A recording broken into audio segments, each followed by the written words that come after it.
अभी तक आप सब इतना तो जान ही गए होंगे कि हिंदू धर्म कितना पुराना और महान है। इससे जुड़े नियम भी अपने आप में काफी महान हैं। हिंदू धर्म जितना पुराना है उतना ही मजबूती के साथ आज भी समाज में खड़ा है। लेकिन बहुत से लोग ये भी सोचते हैं कि हिंदू धर्म तो एक ही है, फिर भी इसमें हर व्यक्ति के विचार अलग हैं और हर प्रांत के अलग अलग विचार हैं। ये सवाल जब मुझसे भी पूछा गया तो मुझे भी सवाल तो सही लगा, लेकिन फिर मैंने उसे हिंदू धर्म से जुड़े एक और मूल तत्व के बारे में सोचा, जिसके बाद मुझे इस सवाल का जवाब भी मिल गया। बात सबसे खास है कि इसमें विविधता में एकता का भाव है। इसमें अलग अलग संप्रदाय, विचार और परंपराएं पाई जाती हैं, जैसे वेदांती, अद्वैतवादी, सांख्य, न्याय, वैशेषिक आदि। सभी का अपना अलग दृष्टिकोण होता है। वैष्णव, आर्य समाज जैसे संप्रदाय भी वेदों को सत्य और प्रमाण मानते हैं। हिंदू धर्म की यही विशेषता इसे अनोखा बनाती है। यही धर्म जनतंत्र और स्वतंत्र विचारों की भावना को बढ़ावा देता है।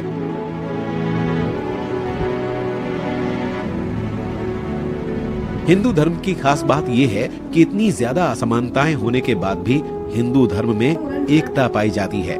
हिंदू धर्म से जुड़ा हर व्यक्ति बेशक अलग अलग रीति रिवाज के हिसाब से पूजा अर्चना कर रहा हो, लेकिन उसका मकसद सिर्फ एक ही होता है और वो है ईश्वर की प्राप्ति या ईश्वर की प्रार्थना। इसीलिए बेशक हिंदू धर्म को लेकर कितनी ही बातें कही जाएं, लेकिन सच्चाई तो यही है कि हिंदू धर्म आज भी काफी मजबूती से खड़ा है और हमेशा खड़ा रहेगा। अब अगर बात की जाए हिंदू धर्म के अगले सिद्धांत की, तो वो है उदारता। ये हर कोई जानता ही है कि उदारता हिंदू धर्म की सबसे बड़ी विशेषता कही गई है। हिंदू धर्म में उदारता को इसका सबसे बड़ा आभूषण कहा जाए तो वो गलत नहीं होगा। उदारता में जरूरतमंद को दान करना, परोपकार करना, बड़ों की सेवा करना जैसे सद्गुण आते हैं। हिंदू धर्म आपको कट्टरता कभी नहीं सिखाता है, बल्कि ये तो हर प्राणी के प्रति उदार रहना सिखाता है। इस तरह से हम गर्व से कह सकते हैं कि हिंदू धर्म के इन सभी मूल तत्वों के कारण ही हिंदू धर्म की महानता का पता चलता है।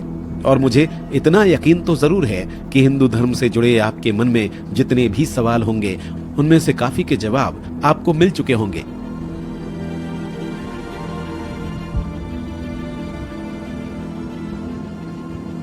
लेकिन अभी भी बहुत से लोग ऐसे होंगे जिनके मन में और भी सवाल जवाब चल रहे होंगे।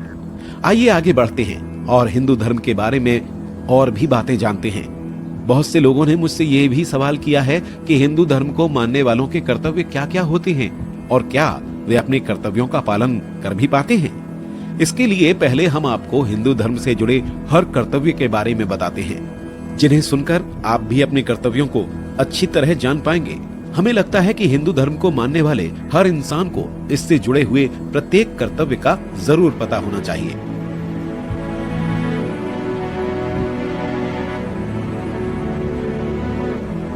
ये तो आप सब अपने आप में इतना महान है कि पूरी तरह से अपने मूल तत्व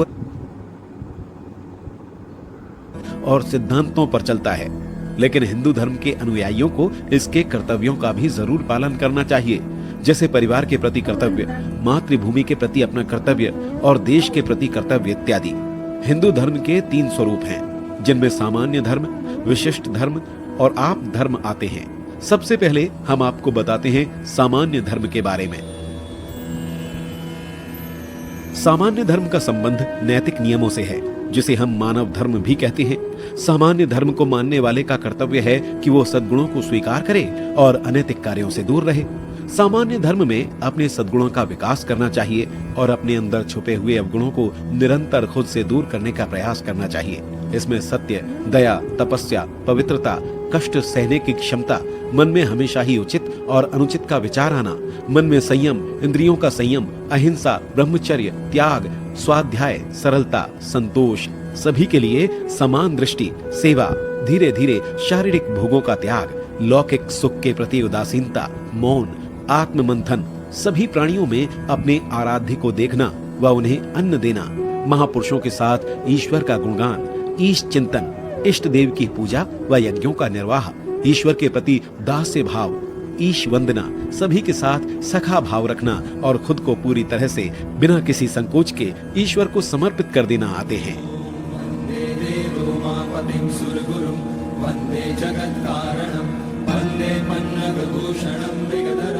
मनुस्मृति में धर्म के 10वें रहस्योद्घाटन पर प्रकाश डाला गया है।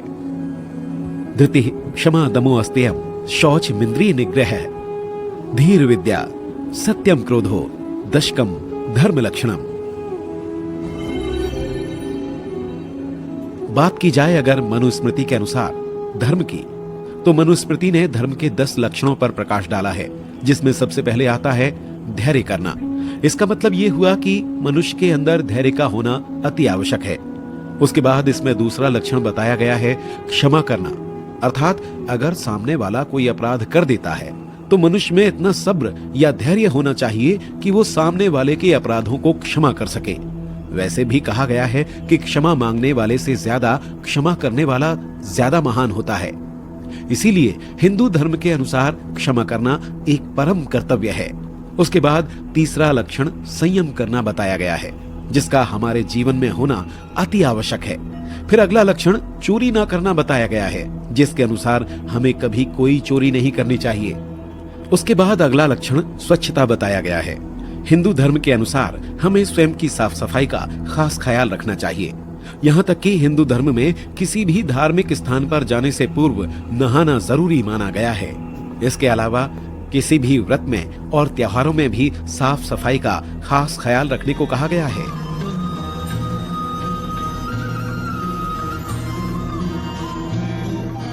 इसके अलावा धर्म का अगला लक्षण यानी अपनी इंद्रियों को वश में करना भी बताया गया है। कहा जाता है कि अपनी इंद्रियों को वश में कर लेने से हम कई प्रकार की परेशानियों से भी बच सकते हैं। उसके बाद अगला लक्षण आता है बुद्धि और फिर विद्या। बुद्धि भी हिंदू धर्म में अति आवश्यक मानी गई है और विद्या को भी विशेष स्थान दिया गया है। देखा जाए तो विद्या प्राप्त करने के लिए बुद्धि का होना बहुत जरूरी है। आजकल के समाज में भी आप अपनी शिक्षा अपनी बुद्धि के विकास के दम पर ही कर सकते हैं। इससे अगला लक्षण सदैव सत्य बोलना माना गया है, क्योंकि सत्य का मार्ग ही श्रेष्ठ मार्ग है और सत्य के मार्ग पर चलने वाला ही एक दिन सफलता हासिल करता है।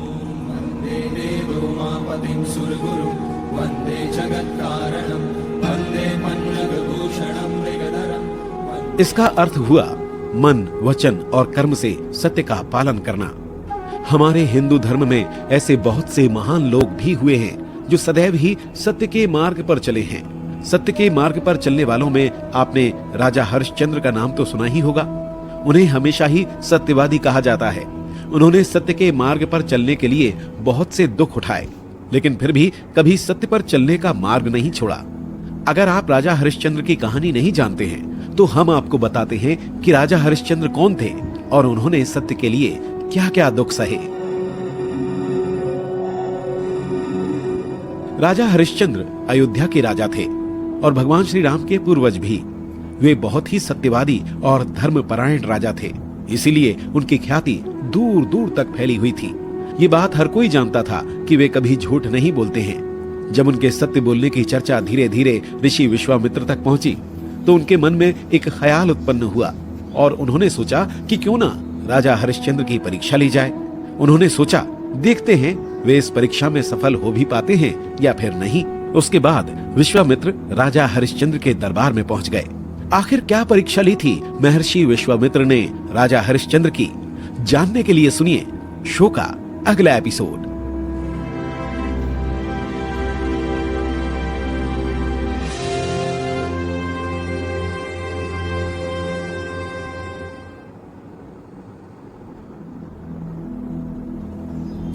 पिछले एपिसोड में हम बात कर रहे थे हिंदू धर्म में सत्य बोलने की, जो बहुत जरूरी माना गया है, और उसी से जुड़ी कहानी भी हम आपको सुनाने जा रहे थे।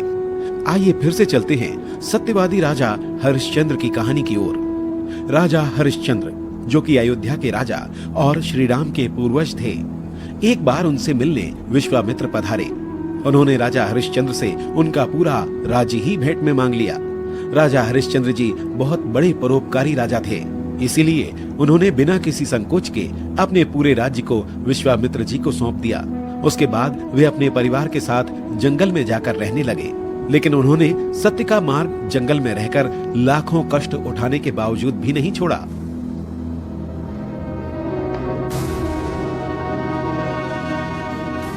हालांकि दान में राज्य मांगने के बाद भी विश्वामित्र ने हरिश्चंद्र का पीछा नहीं छोड़ा और उनसे दक्षिणा मांगने लगे। दक्षिणा देने के लिए हरिश्चंद्र ने अपनी पत्नी और बेटे सहित खुद को बेचने का फैसला किया। वे काशी गए, जहां उन्होंने अपनी पत्नी और बेटे को एक ब्राह्मण को बेच दिया। उसके बाद उन्होंने खुद को चांडाल के पास बेच दिया। सिर्फ इतना ही नहीं, दक्षिणा पूरी करने के लिए उन्होंने शमशान घाट पर कर वसूलने का काम शुरू किया। इसी बीच उनके बेटे रोहिताश्व की सांप काटने से मृत्यु हो गई। उनकी पत्नी जब अपने बेटे का अंतिम संस्कार करवाने के लिए शमशान पहुंची, तब कर चुकाने के लिए उनके पास एक भी पैसा नहीं था। और तो और महर्षि विश्वामित्र ने उन पर काशी के राजकुमार को मारने का आरोप भी लगा दिया, जिसके बाद राजा हरिश्चंद्र को अपनी पत्नी को मृत्यु दंड देने के लिए कहा गया।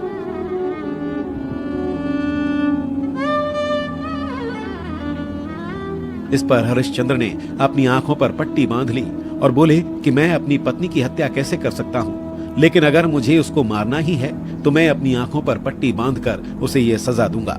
फिर वे जैसे ही अपनी आंखों पर पट्टी बांधकर वार करने लगे, तभी खुद ही सत्यदेव प्रकट हो गए। सत्यदेव हरिश्चंद्र से इतने ज्यादा खुश हुए कि उन्होंने हरिश्चंद्र के बेटे को भी जीवित कर दिया और सब पहले जैसा कर दिया।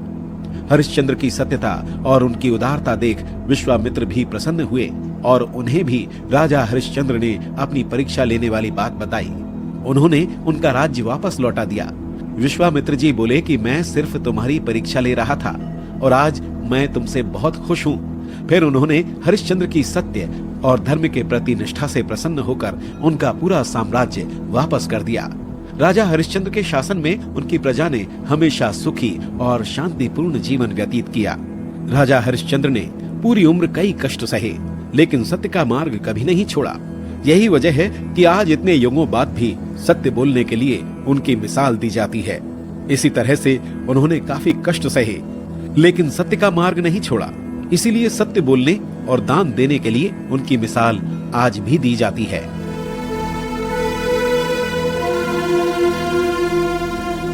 वैसे देखा जाए तो हिंदू धर्म में सत्य से जुड़ी और भी बहुत सी सच्ची कहानियां प्रचलित हैं, जो आप सबने सुनी होंगी और कुछ नहीं भी सुनी होंगी।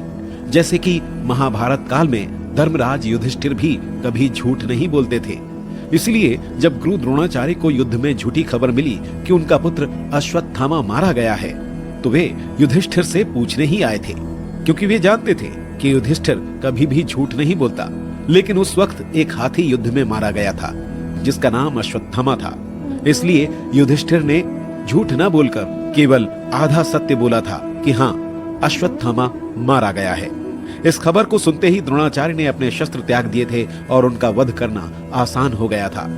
धर्मराज युधिष्ठिर ने कभी झूठ नहीं बोला था, इसलिए वे एक ऐसे इंसान हैं जो अपने शरीर सहित स्वर्ग में गए थे।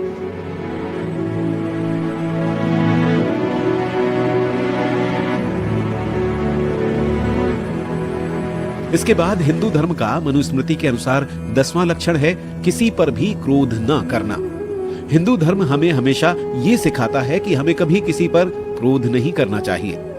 क्रोध कभी कभी आपको कई परेशानियों में भी डाल सकता है, इसलिए हमें क्रोध नहीं करना चाहिए। तुलसीदास जी ने कहा है कि क्रोध करने वाला इंसान पाप कर्म ज्यादा करता है और फिर वो पुण्य के कार्यों से काफी दूर हो जाता है। क्रोध में व्यक्ति बड़े एवं पूज्य जनों तक को मार डालता है। ऐसा व्यक्ति अशब्दों का उपयोग अधिक करता है और साधु जनों का भी अपमान कर देता है। इसीलिए हमें क्रोध से बचना चाहिए। क्रोध आपके जीवन को अस्त व्यस्त कर देगा। इसकी वजह से आपके रिश्तों में कड़वाहट आ सकती है और आप जिंदगी में बहुत कुछ खो भी सकते हैं। गुस्से में बोला गया हर एक शब्द जहरीला होता है, जिसकी वजह से आपकी जिंदगी की हर प्यारी बातें, अच्छा व्यवहार पल भर में खत्म हो जाता है।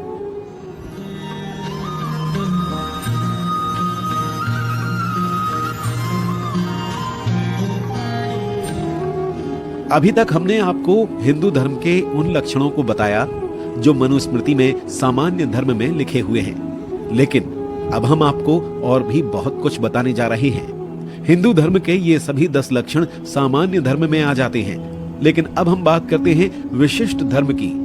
किसी खास समुदाय या मान्यता का पालन करना ही विशिष्ट धर्म कहलाता है। विशिष्ट धर्म में खास संप्रदाय के उच्च अधिकारी और मान्यता प्राप्त शास्त्रों की धारणा होती है। विशिष्ट धर्म का मतलब हर व्यक्ति के स्वभाव, गुण और जिम्मेदारियों के अनुसार तय कर्तव्य है। यह सबके लिए समान नहीं होता। यह समाज, परिवार और व्यक्ति की भूमिका पर आधारित होता है, जिससे हर कोई अपने कर्तव्य निभाकर संतुलन बनाए रखे। इस धर्म की खास बात यह है कि यह धर्म व्यक्ति विशेष की आयु, स्वभाव, वर्ण, कुल और व्यवहार आदि से संबंधित होता है। इतना ही नहीं, विशिष्ट धर्म को आगे कई भागों में बांटा गया है। हम आगे आपको विशिष्ट धर्म के कई प्रकारों के बारे में बताते हैं।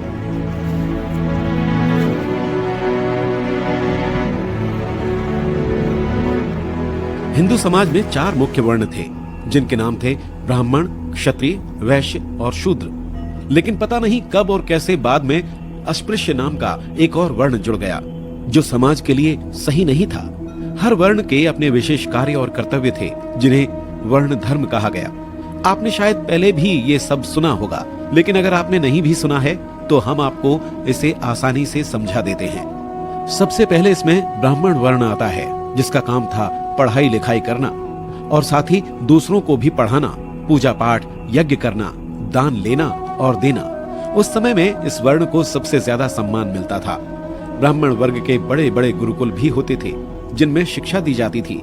आपने जितनी भी पौराणिक कहानियां सुनी होंगी, उनमें आपने गुरुकुल और बहुत से महान गुरुओं के नाम भी सुने होंगे। जैसे हम सबसे पहले बात करते हैं भगवान श्री राम की, तो ऋषि वशिष्ठ ने भगवान राम को वेद, शास्त्र, नीति, शास्त्रीय संगीत, नृत्य, शस्त्र विद्या और कई अन्य विषयों की शिक्षा दी। भगवान राम ने इसी आश्रम में कई राक्षसों का संहार भी किया था। भगवान राम के जन्म से पहले यह आश्रम एक गुरुकुल था। यहाँ ऋषि मुनि रहते थे।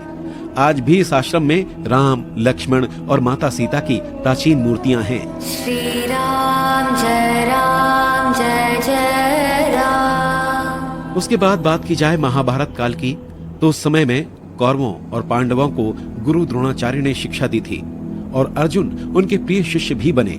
गुरु द्रोणाचार्य का कौरव और पांडव सबसे अधिक सम्मान करते थे और उन्हें पूजनीय समझा जाता था। इसी तरह से गुरुकुल और ऐसे महान गुरुओं के हम आपको और भी कई उदाहरण दे सकते हैं, जैसे कि श्री कृष्ण और बलराम के गुरु ऋषि सांदीपनि थे। उन्होंने श्री कृष्ण को 64 कलाओं का ज्ञान दिया। ऋषि सांदीपनि का आश्रम मध्य प्रदेश के उज्जैन में था। यहीं पर भगवान कृष्ण, बलराम और सुदामा ने शिक्षा ली थी। ऐसी मान्यता है कि ऋषि सांदीपनि ने ही गुरु शिष्य परंपरा की शुरुआत की थी। गुरु दक्षिणा में ऋषि सांदीपनि ने अपने बेटे को मांगा, जिसे शंखासुर राक्षस ने अगवा कर लिया था। भगवान कृष्ण ने राक्षस को हराकर उनके पुत्र को वापस लाकर गुरु दक्षिणा दी। उज्जैन का अंकपात क्षेत्र, जहां ऋषि सांदीपनि का आश्रम है, द्वापर युग से ही धर्म, आध्यात्म और वैदिक शिक्षा का प्रमुख स्थान माना जाता है। इसके अलावा यही वो वर्ग था जो पूजा, यज्ञ इत्यादि करते थे। लेकिन फिर समय के साथ इसमें बदलाव आने लगा और लोग गुरुकुल की जगह स्कूलों में बच्चे पढ़ाने लगे। अब ब्राह्मण वर्ग का शिक्षा देने का अधिकार पूरी तरह से खत्म हो चुका है। लेकिन हाँ, मंदिरों में आज भी ब्राह्मण वर्ग से ही पंडित नियुक्त किए जाते हैं।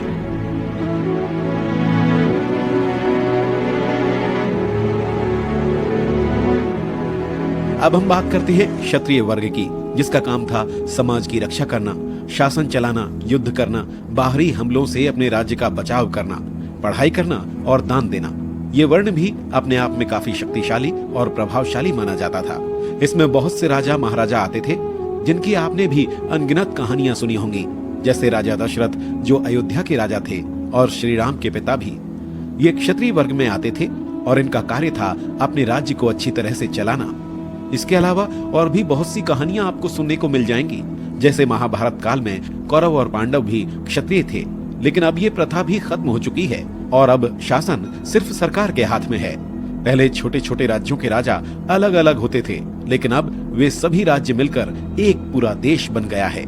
इससे आगे वैश्य और शूद्र वर्ण के बारे में जानने के लिए सुनिए इस समाज के 4 वर्ण के बारे में, जिनमें अब हम बात करते हैं वैश्य की, जो खेतीबाड़ी, पशुपालन, व्यापार और उद्योग का काम करते थे।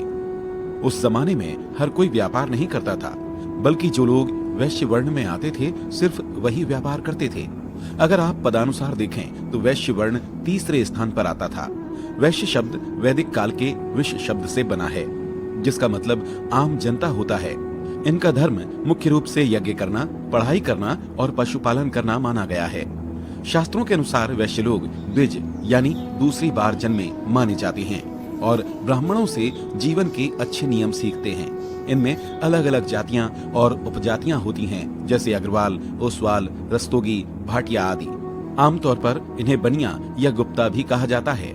श्रीमद् भगवत गीता में कहा गया है कि खेती, गौपालन और व्यापार इनका स्वाभाविक काम है। लेकिन अगर बात की जाए आज के जमाने की, तो उस वर्ण के पास सबसे अधिक धन माना जाता है।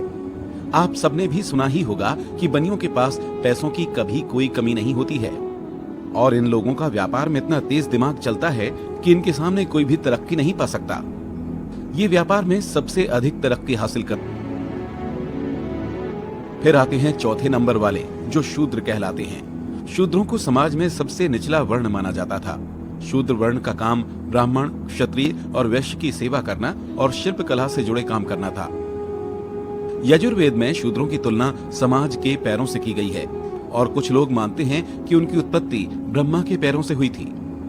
शूद्रों को गृहस्थ आश्रम में रहने की अनुमति थी, लेकिन बाकी आश्रमों में नहीं। आज भी कुछ लोग शूद्रों को अछूत मानते हैं। शूद्र शब्द ऋग्वेद, मनुस्मृति, अर्थशास्त्र और धर्मशास्त्र जैसे ग्रंथों में मिलता है। अब हम बात करते हैं अस्पृश्य वर्ण की, जिसका काम है सफाई जैसे काम करना। जी हाँ, ये पांचवा वर्ण सबसे छोटा माना जाता था और समाज में इनको बिल्कुल भी मान सम्मान नहीं मिलता था। पुराने जमाने में बहुत स्थानों पर, यहाँ तक कि मंदिरों में इन्हें जाने की इजाजत नहीं दी जाती थी।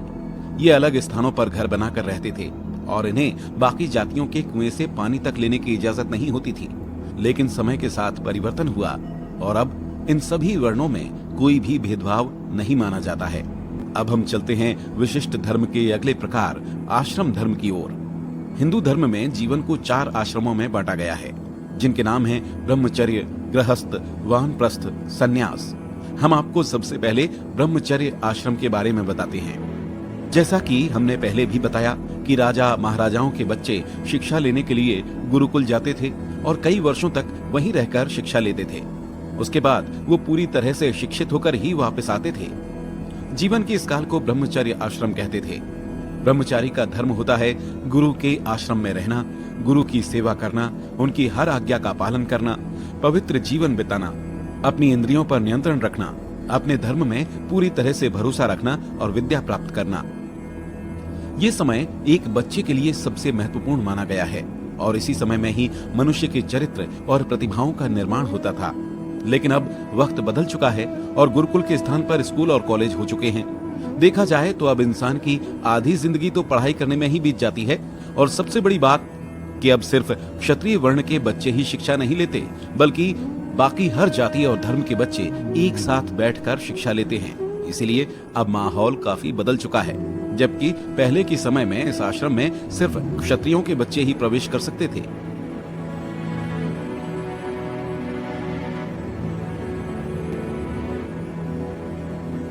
अब हम आपको बताते हैं आश्रम का दूसरा प्रकार, जिसका नाम है गृहस्थ आश्रम। कहा जाता है कि गृहस्थ आश्रम हर मनुष्य के लिए 25 से 50 वर्ष की आयु के लिए निर्धारित है, जिसमें धर्म, अर्थ और काम की शिक्षा के बाद विवाह कर पति पत्नी धार्मिक जीवन व्यतीत करते हुए काम का सुख लेते हैं, परिवार के प्रति अपनी जिम्मेदारी का निर्वाह करते हैं। इस उम्र में अपने व्यवसाय या किसी दूसरे काम को करते हुए भी वो अपने धर्म के हर नियम को निभाते हैं। उक्त उम्र में व्यवसाय या अन्य कार्य को करते हुए धर्म को कायम रखते हैं। ये आश्रम भी हर व्यक्ति के लिए काफी जरूरी माना गया है। गृहस्थ आश्रम में रहने वाले लोगों का जीवन आसान नहीं होता है, बल्कि उनकी जिम्मेदारियां काफी बढ़ जाती हैं। उन्हें अपने परिवार के प्रति हर जिम्मेदारी निभानी होती है और हर रिश्ते का ख्याल रखना होता है। वैसे कहा जाता है कि गृहस्थ आश्रम में रहने वाले लोगों को ईमानदारी से धन कमाना चाहिए और उसके साथ ही गृहस्थ आश्रम में रहने वाले लोगों को दान भी करना चाहिए। गृहस्थ आश्रम में रहने वाले लोगों को अपने घर आने वाले लोगों का सत्कार करना चाहिए। तभी तो हिंदू धर्म में कहा जाता है अतिथि देवो भवः। गृहस्थ आश्रम में रहने वाले लोगों को परिवार के सदस्यों के प्रति प्रेम, सम्मान और देखभाल करनी चाहिए, जिससे रिश्ते मजबूत हो सकें और समाज में उनका मान सम्मान बढ़ सके। साथ ही गृहस्थ आश्रम में रहने वाले लोगों को समाज के लिए योगदान देना चाहिए। जैसे समाज में अगर कोई गरीब है तो उसकी मदद करनी चाहिए और जानवरों से प्यार करना चाहिए। गृहस्थ आश्रम में रहने वाले लोगों को नैतिक और धार्मिक मार्ग पर चलना चाहिए। हर रोज पूजा पाठ करना चाहिए और घर में धार्मिक कार्यों को जरूर करवाते रहना चाहिए, जैसे सत्यनारायण की कथा, हवन, माता रानी का जागरण इत्यादि। सबसे बड़ी बात जो हम आपको बताना चाहते हैं वो ये कि हिंदू धर्म में गृहस्थ आश्रम में रहने वालों को भी अपने धर्म से जुड़े कार्यों को जरूर करना चाहिए और अपने बच्चों को भी सिखाना चाहिए।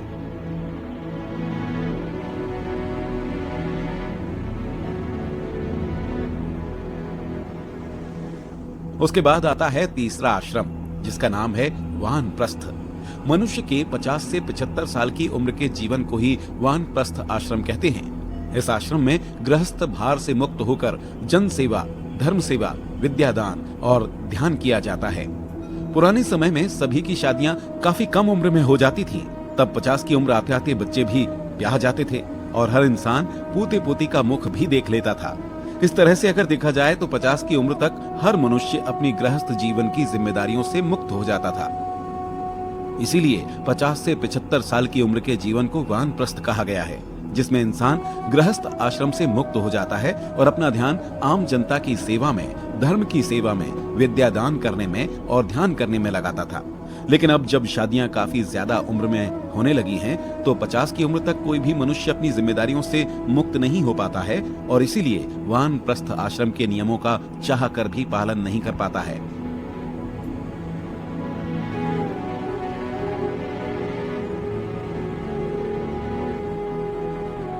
अब हम आपको बताते हैं चौथे प्रकार के आश्रम को, जिसका नाम है संन्यास आश्रम। जैसा कि आपको इसके नाम से ही पता चल रहा होगा कि संन्यास आश्रम में क्या होता होगा, लेकिन फिर भी हम आपको इस बारे में जरूर समझाएंगे। मनुष्य की उम्र में 75 से 100 साल की उम्र को संन्यास आश्रम कहा जाता है। इस आश्रम में व्यक्ति सन्यासियों के साथ रहता है, क्योंकि 75 की उम्र तक वो हर तरह के कार्यों से मुक्त हो जाता है और फिर हर मनुष्य को अपना जीवन एक सन्यासी की तरह ही बिताना चाहिए। उसे मोह माया से पूरी तरह से मुक्त हो जाना चाहिए और एक सन्यासी की तरह अपने बाकी बचे जीवन को पूरी तरह से ईश्वर भक्ति को समर्पित कर देना चाहिए। लेकिन आज के समय में संन्यास आश्रम तक हर इंसान नहीं पहुंच पाता है, क्योंकि हर मनुष्य की उम्र 100 साल तक नहीं पहुंच पाती है। आजकल के समय में बीमारियां इतनी बढ़ चुकी हैं कि 50 तक आते आते कोई ना कोई बीमारी अवश्य आपको घेर लेती है और 100 वर्ष का जीवन मात्र आपकी कल्पनाओं में ही रह जाता है।